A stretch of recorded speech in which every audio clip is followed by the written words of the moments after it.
I'd like to call to order the Town Council regular session at 7:10. It is Thursday, April 14th, 2011. Welcome, and please stand for the Pledge of Allegiance.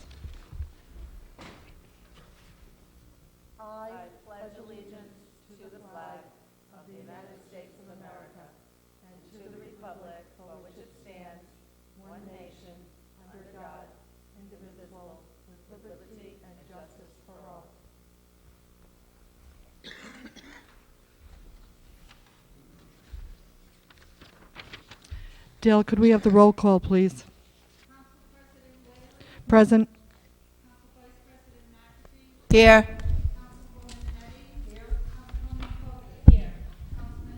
Here. Thank you. Welcome, School Committee Superintendent, Mr. Rashat, our town staff. Tonight is our second public hearing on, this is budget session number 2. This is a public hearing with the school committee participation relative to the town council's preliminary budget for fiscal year 2011-2012 as adopted on March 21st, 2011. This public hearing will address both the general fund and the school fund. Okay, and our audience is not too many, but we hope whoever is here does give us their input. That's the whole purpose of this public hearing. So at this time, I'd like to turn it over to Mr. Alfred. I will try to provide verbatim what I provided last night. Municipal budget process is governed by the town's charter. More specifically, the charter amendments that were approved in November of 2006. The process began on December 20th when the council and school committee held the initial budget hearing. Subsequent to that, the manager and school superintendent provided budget documents, drafted budget documents. The school superintendent's proposal was submitted to the school committee. The school committee submitted a budget on February 14th to the manager's office in accord with the charter. The request from the school committee for property tax transfer amounted to $48,680,096. That was reduced before it became incorporated into the town manager's budget by $463,760. The reductions were based on discussions between the town's administrative staff and the professional staff from the school department. While the decrease occurred of the $463,000, it is still the proposed funding level of $48,216,336 is a $306,408 increase over the current year allocation. I submitted the town manager's proposed budget to the council on March 1st. Council then conducted a series of 4 work sessions on this March 7th, 8th, 9th, and on March 21st in conjunction with the school committee for a discussion of the school fund. The town council then adopted a preliminary town council budget on March 21st. I'm sorry, the hearing with the public, the informational hearing with the school committee was on March 15th. By charter, the council is holding 2 public hearings, one last night, one tonight, relative to soliciting public comment, concern, or interest in the budget that's been presented for adoption for the 2011-2012 year. Charter also provides provision that once the preliminary budget's been adopted by the town council, that electors can circulate petitions with 25 signatures that would request specific line item adjustments in the town council's recommended budget, or specifically to the transfer of property tax to the school fund. A petition of this nature must have its form approved through the town clerk's office and must be submitted in advance of the adoption of the town council's budget on April 25th. Successful petitions are going to be reviewed by the canvassing authority with submission requirements on April 21st in advance of the 25th meeting. If those petitions are found to be in accord with charter requirements of 25 or more signatures, the council will then be required to vote on that specific petition. It can increase, decrease, or adjust or modify the request that's been presented with that petition. The council is now scheduled to adopt a final budget on April 25th. After the adoption of the budget on April 25th, electors also have the opportunity with 200 signatures to request modifications to either the general fund or the school fund in amounts not less than $250,000, either an increase or decrease. Those petitions must be approved in form by the clerk's office and must be submitted for review by canvassing authority on May 12th.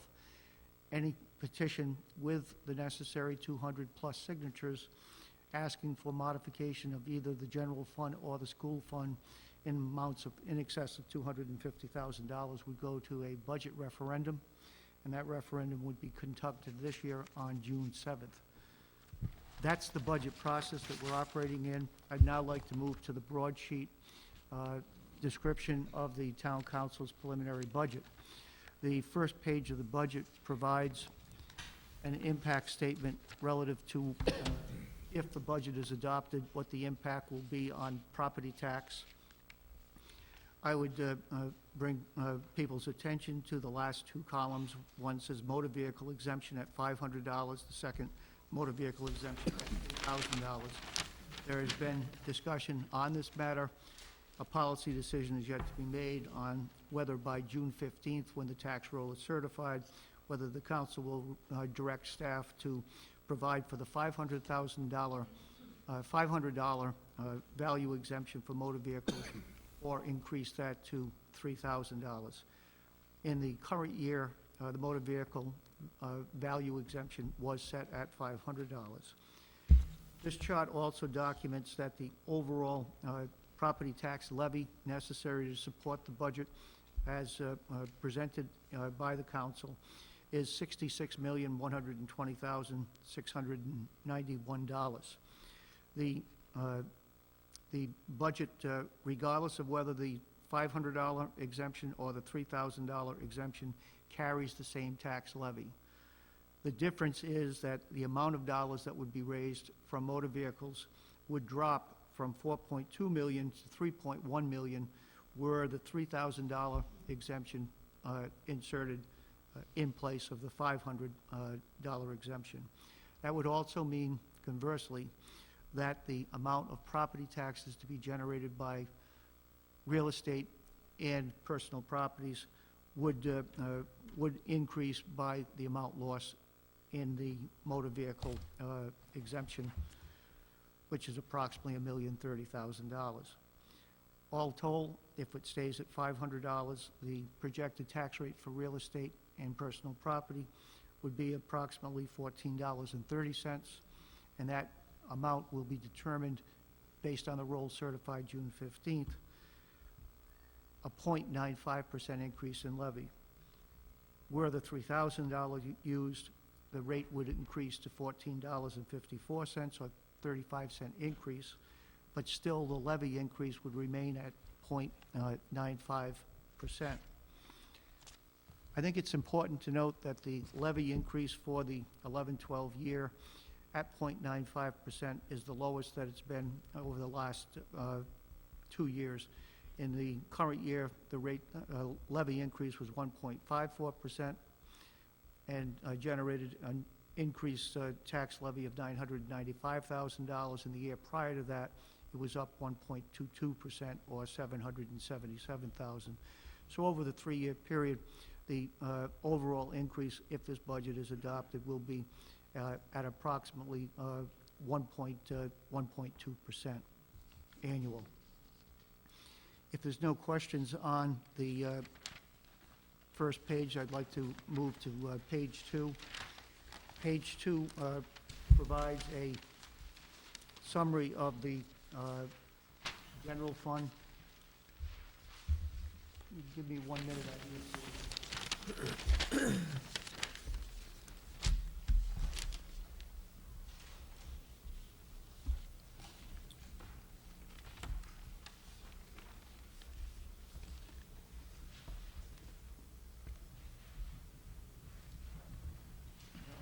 I'll wing it.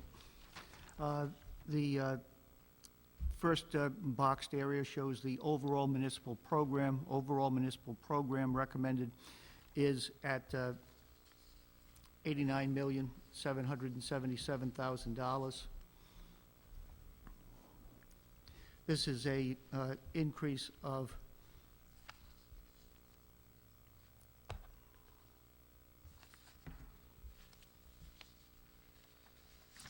It's amazing how papers can get out of order over the course of one night. 109,000.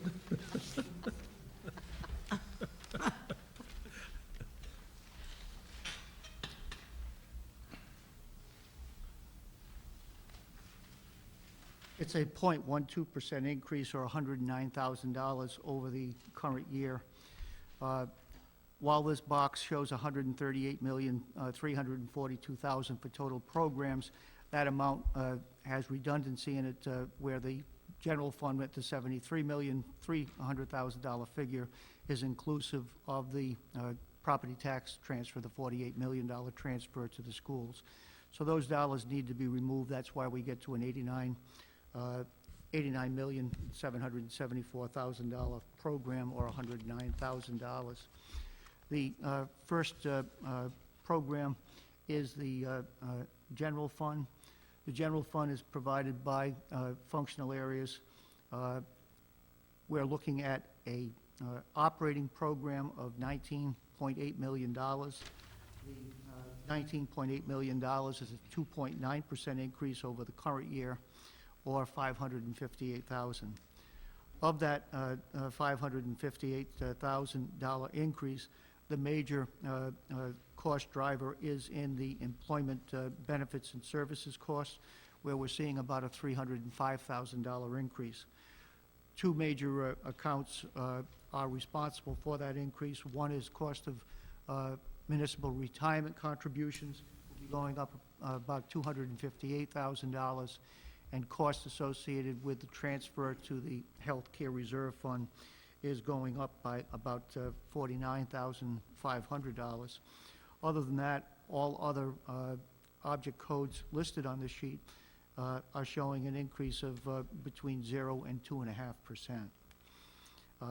Moving below the operating program, municipal debt service, capital budget, and the transfer to the schools are shown. The overall municipal general fund is up 0.81%, or $588,000. And looking at the revenue structure associated with the general fund, the major changes are occurring in the school revenue transfers. School revenue transfers are up approximately $157,000. That is equal to the $160,000 that wasn't budgeted in the current year, that will be budgeted in the 11-12 year associated with the motor vehicle reimbursement program. The transfer from other funds is down approximately $167,000. The major factors there are economy related. We're reducing the amount of money available from real estate excise tax by $125,000. We're also reducing dollars available through impact fees for an additional $13,000 and about $30,000 on debt service that is coming through the South Road School Reserve Fund. So those are the two major changes. As noted, the current year taxes, which is the tax levy, is up 0.96% here. The reason why it's 9.6 rather than 9.5, as I've talked about in the past, is that this also includes an increase in the overlay of approximately $8,000. If there's no questions, we'll move on to the school fund. The school fund recommendation is to school fund recommendation is for a budget of $58,434,545. The school fund, as I had mentioned, will require an increase in the property tax transfer. The property tax transfer for the school fund will increase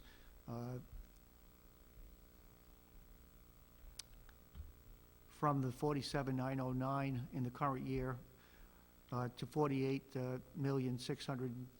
216,336 As I mentioned, this has been reduced from what the school committee's original request was by approximately $645,000. Some of those changes were based on information available after 7 months into the fiscal year versus the initial estimates that have been made by the school committee, as well as better experience in the health care costs. I think council and school committee are aware that health care costs at this point are on a cost-plus basis. We pay the exact costs rather than on a prospective premium basis. Experience in the school department's healthcare costs over the past 18 months are showing healthy surplus positions over what had been anticipated when it was funded. That allowed us to have a reduction of $300,000 in that account from what had been originally requested. Also reflects the 20% copay that's being budgeted. The zero salary increase that has been incorporated into the budget document, as well as the 20% copay. Moving on, if there's no questions on that, we'll move to Peacedale Office Building. Peacedale Office Building, we're looking at a $90,000 budget. The town purchased that building in 1983, operates it with revenue generated through third-party rents, commercial rents on the property, as well as using portions of the building for program activities with a yoga program which runs that generates income for the facility. We're looking at a $90,000 budget for the 11-12 year. There's $8,000 in capital improvements that are anticipated. While the budget is up by the $8,600, as noted, the revenue stream is projected to be at $93,000, or approximately $3,000 over what expected expenditures will be for the year. The next account is the Neighborhood Guild. The Neighborhood Guild program operates out of the Guild facility on Columbia Street. Estimated budget is proposed at $834,192, or a 2% increase. Total increase dollar-wise is $16,578. The revenue stream for this program is really two sources. One is the trust funds revenue. The trustees of the school fund manage a trust fund. The income that's available is about $424,000. Those dollars are used principally to be able to operate the facility, heat, light, electric, as well as physical improvements to the facility and debt service. Program revenues are revenues for user fees that are charged for each of the different programs.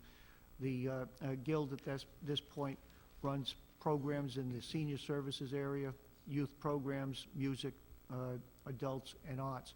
All of those programs are fee-based programs. This budget is one which can have adjustments up or down based on the level of participation that is available for the program. In most cases, the instructors have a split with the Guild as to what they're charging, with them receiving approximately 85% and the Guild holding back 15%. The next program, if there's no questions, is the Senior Services Program. Senior Services is up 1.6%, a $726,000 budget. 4 program elements within the Senior Services program: the Transportation Program, Adult Day Services Program, the Senior Center, and the Senior Nutrition Program. Our nutrition program is the meals program that operates out of the Senior Center 5 days a week. The funding for the Senior Services Program is also of importance. The town of Narragansett is providing $99,000 toward the cost of our program to reimburse South Kingstown for costs associated with people participating in the nutrition program, the Senior Center, or in the Adult Day Services Program.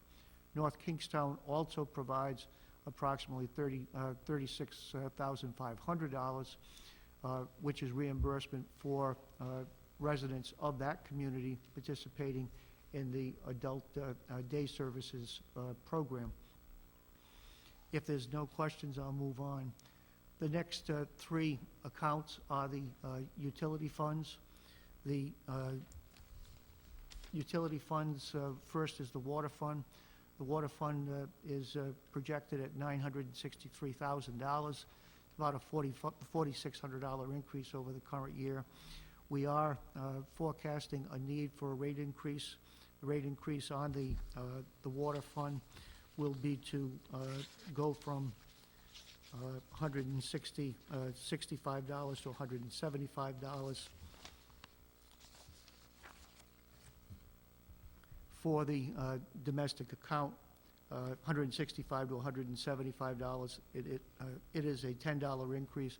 Additional units, such as those at Mary Roy Carpenters, will go from $69 to $75, a $6 increase, and will also be increasing the rate of excess water use, water purchase over 5,000 cubic feet of water a year to $2.91 per 100 cubic feet, up from $2.71. No property tax dollars go into any of our utilities. The funds are all based on user fees for the system where there's specific benefit associated with the people receiving the service. If there's no questions, I'll move on to the Wastewater Enterprise Fund. Wastewater Enterprise Fund is anticipating a budget reduction of 3.4%, with an overall budget of $3.2 million. South Kingstown operates a regional wastewater treatment facility program. Our regional partners are the town of Narragansett and the University of Rhode Island. Therefore, the $3.2 million has revenue sources of the town of Narragansett providing about $564,000, as well as the University of Rhode Island, $711,000 from the town of Narragansett and $564,000 from the University of Rhode Island to pay for their share of the cost of the regional facilities. I noted last night, and I think it's important, is that one of the major reasons that we're seeing the reduction in the operating expenses associated with this program is that energy conservation methods have been taken where we've replaced 30-year-old pumps with variable speed pumps. We're expecting to save approximately $45,000 this year in electricity expenses. We're also looking at other energy-associated improvements at this facility that hopefully will allow us to continue to maintain the lowest rates possible for our customers. We are recommending an increase from $220 per residential unit to $225 for those persons that are members of the wastewater system. We're also anticipating an increased necessity of 10 cents per 100 cubic feet on excess water use into the system. This would be over 10,000 cubic feet of water being used, then the excess would come into play. Next fund is the Solid Waste Enterprise Fund. Solid Waste Enterprise Fund, we're looking at approximately a 17% increase, or $104,000. The reason for this increase is not related to the transfer station, but rather to servicing costs associated with the closeout of the Rose Hill and Plains Road Superfund sites. As you can see, Superfund-related expenses will be increasing approximately $95,000 in the 2011-2012 year. 11-12 would be the first year that we would be budgeting dollars to repay the state of Rhode Island for costs that they incurred on the closeout of the landfill. Narragansett and South Kingstown, again, as regional partners with the landfills, are responsible for 30% of those costs incurred by the state. We will pay that back over a 27-year period. We also have two municipal bonds, one for each of the two facilities that are subject to debt service payments. Those would probably go forward for the next 10 years on Rose Hill, and I think about 12 years on the Plains Road site. So what we're seeing is the cost increase associated with servicing that program. I would indicate that once assets are no longer available in the solid waste fund, that will become a debt service and DEM repayment responsibility of the general fund and will require property tax support. Another point on the solid waste enterprise fund is that the town council agreed to a 3-year extension with the third-party contractor that operates the transfer station.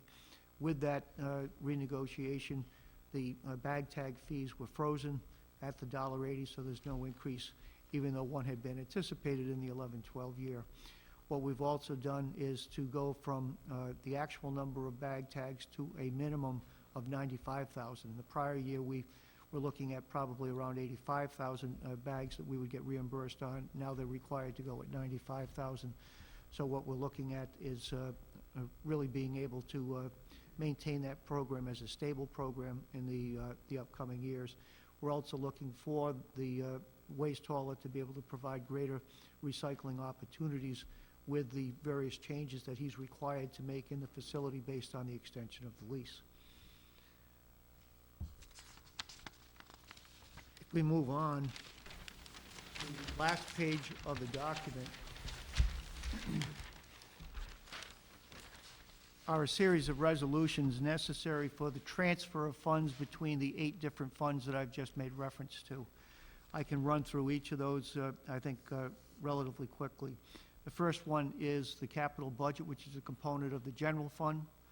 That requires us to have the money transferred into capital reserve funds.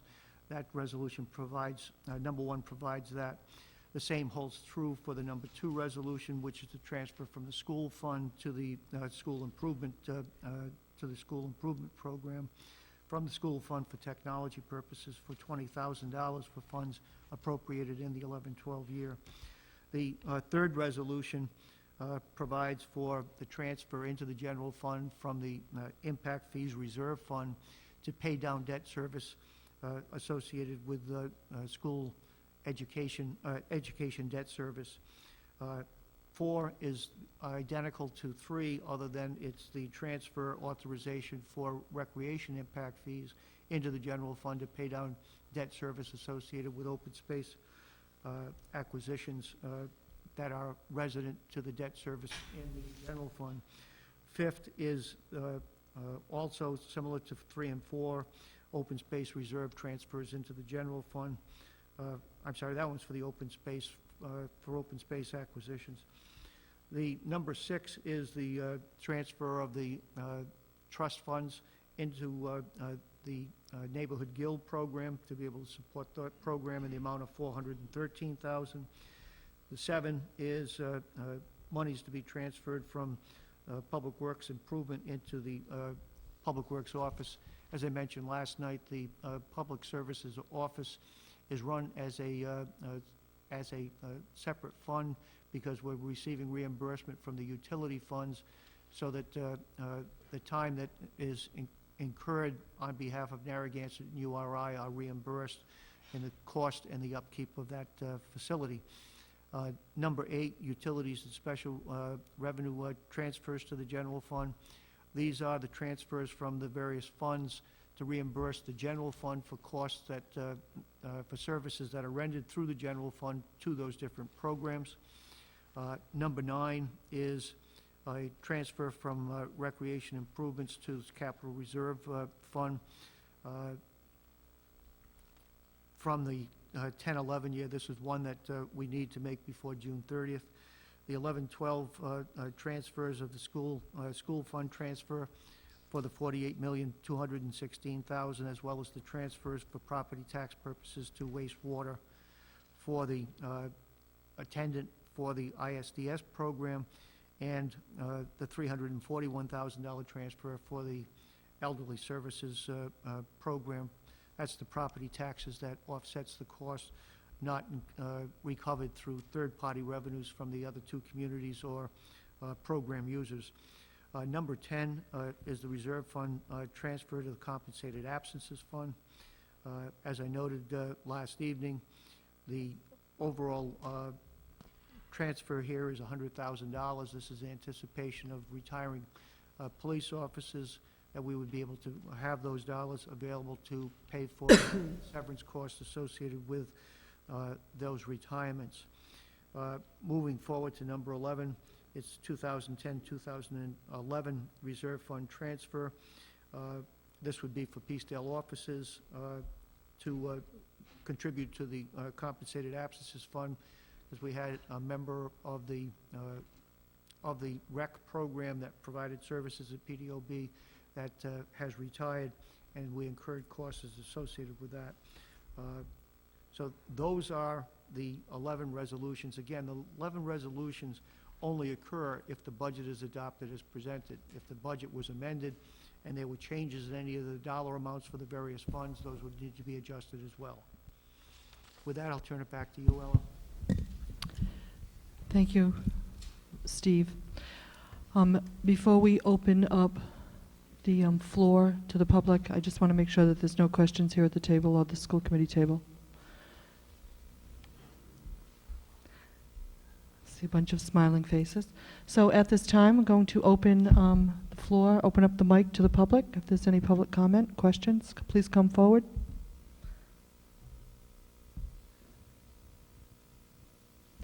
I think we're good.